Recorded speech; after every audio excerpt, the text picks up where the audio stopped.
You ever wake up and realize we've somehow got more Star Wars content than Stormtroopers at a family reunion? Like one day it was just the original trilogy and some dusty EU books at the back of a Barnes & Noble. And now there's 15 shows, a dozen movies, and a new timeline every time Kathleen Kennedy clears her throat. It's like someone hit hyperspace and forgot where we were going. But hey, as long as there's a lightsaber in it, right? But seriously, what happened to the magic? We used to wait 3 years for a single film. Now I can't even finish one miniseries before another one drops and tells me none of that mattered, because here's Ezra's pet Lothcat, and he's force sensitive now, or whatever.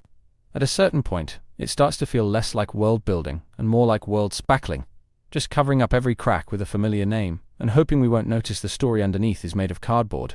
And I get it. I really do. It's Star Wars. We love it. We'll always show up, even when it hurts a little. Even when it feels like your favorite myth got shoved into a corporate blender, and now, Luke Skywalker is a hologram therapist, giving motivational speeches to NPCs. And I'm sitting there trying to figure out how this all connects back to Palpatine again. Meanwhile, every new announcement is framed like it's going to fix things. This time we promise it's fresh, it's bold, it's totally different. And then boom, it's another desert planet, another sad Jedi with amnesia, and another villain in black robes who speaks in riddles and glowers like they're allergic to daylight. The formula's so baked in, you could set your watch to it. And the worst part is, sometimes it still works, because even in the middle of all the noise, we get glimpses. Moments that punch through the chaos and remind us why we cared in the first place. Vader in that Rogue One hallway. Obi-Wan whispering, "I'm sorry" to Anakin, that first note of the Force theme when it actually hits right. And then it fades, and the next episode has you wondering why there's a space wizard trying to sell you soup in slow motion. In this video, we're going to talk about whether Star Wars has lost its way, or if we're just lost in the middle of it. We're diving deep into the sequel bloat, franchise fatigue, and what happens when one of the greatest stories ever told becomes one of the loudest stories ever sold. So grab your lightsaber, hug your childhood memories tight, and let's see if there's still hope left in this galaxy far, far away. You ever sit back and wonder how we went from getting one Star Wars movie every few years to entire waves of content dropping like it's Black Friday at the Jedi Temple? It used to feel like an event, like something rare and sacred. And now it's more like opening Disney Plus and going, do I want to watch Force Girl? Or Andor's Cousin? Or whatever animated spin-off we're doing this week. And the wild part is, I don't even say that as a complaint, more like a confused fan who woke up and realized the galaxy got way bigger while I wasn't looking. It's kind of fascinating watching Lucasfilm throw everything at the wall to see what sticks. We've got prequels to sequels, spin-offs of prequels, shows about side characters who were on screen for 12 seconds in 1977. I mean, we're getting a Wookiee Jedi in the High Republic now. And someone somewhere said, yeah, that's what Star Wars needs, more fur and lightsabers. But then again, some of this stuff is good, right? Andor was legit. Tales of the Jedi had moments. Even the Clone Wars, once written off as a kid's cartoon, ended up being one of the most compelling Star Wars stories out there. So the real question isn't, should we stop? It's what's the point of all this? Like, why are we getting so much Star Wars right now? Is it artistic passion? Is it market saturation? Is it just Mickey Mouse chasing those sweet quarterly profits like a Sith chasing immortality? I don't know. Maybe it's all of the above. And maybe that's why fans are starting to get a little twitchy. Because on one hand, it's exciting to live in a time where the Star Wars faucet is always on. You'll never go a year without new lightsaber battles or ominous Emperor voiceovers again. But on the other hand, when everything is Star Wars, nothing feels like Star Wars. And maybe we're so busy expanding the universe that we've forgotten how to just live in it. So before we jump into whether the franchise should hit the brakes or press the hyperspace button even harder, let's really unpack what all this content is doing to the core identity of Star Wars. Because if we're not careful, we might end up with a galaxy so big that even the Force can't hold it together. Alright, let's just say it. There is so much Star Wars content right now that even the Jedi Council would be overwhelmed trying to keep track of it all. You've got 10 shows in development, 3 different movie trilogies that have all been announced and mysteriously vanished, like Yoda in a thunderstorm, and no clear plan holding any of it together. And fans are left sitting here like, wait, is this canon or not? While Disney nods and says yes, also no, also maybe. There's something kind of heartbreaking about what Star Wars has become. Because for so many of us, this wasn't just a movie franchise, it was a place we grew up in. The original trilogy felt like myth. The prequels were messy, but sincere. The Clone Wars gave us depth we didn't know we needed. And now it feels like watching an old friend lose their way, one shallow cameo at a time. You can feel the soul leaking out with each new release that doesn't really say anything. Remember how emotional it was seeing Luke Skywalker confront Vader, Not with rage, but with mercy. Now we get digital Luke reading cue cards like an AI intern trying to learn empathy. Moments that used to matter now feel manufactured, like someone's checking off boxes on a corporate checklist titled Emotional Fanbeat here. We've replaced wonder with references, heart with hashtags. And the worst part is that the more they do this, the harder it is to go back. You can't re-watch Return of the Jedi without feeling the echo of 100 lesser sequels trying to cash in on its ending. It's like they took the holy texts and used them as wrapping paper for action figures.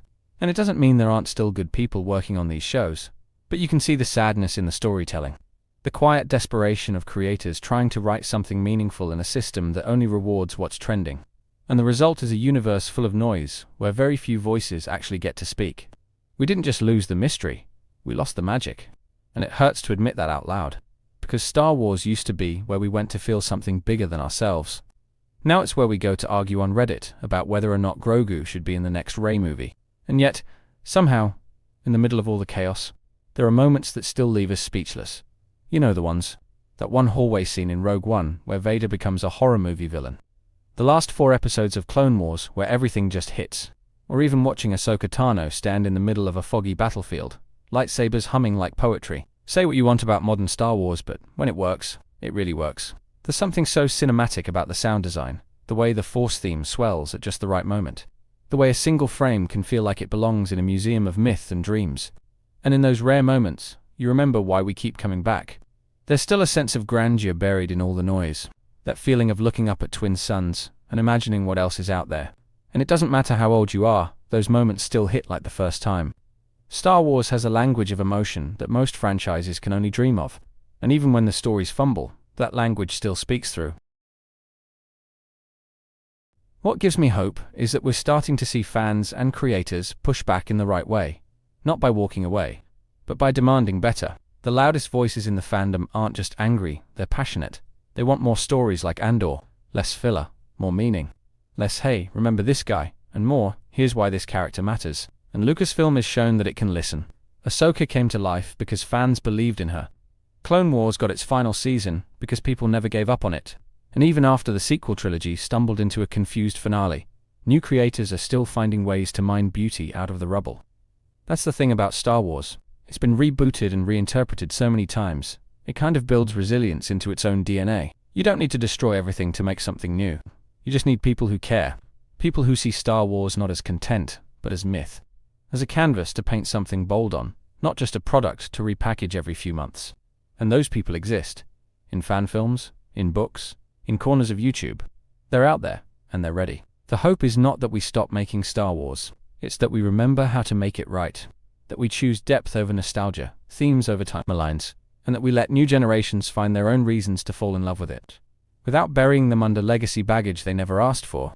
But hope alone doesn't fix things, because there's a version of this story where Star Wars just fades, not with a bang, but a whimper, buried under spin-offs, retcons, and timelines so tangled even Master Yoda would need a whiteboard to explain them.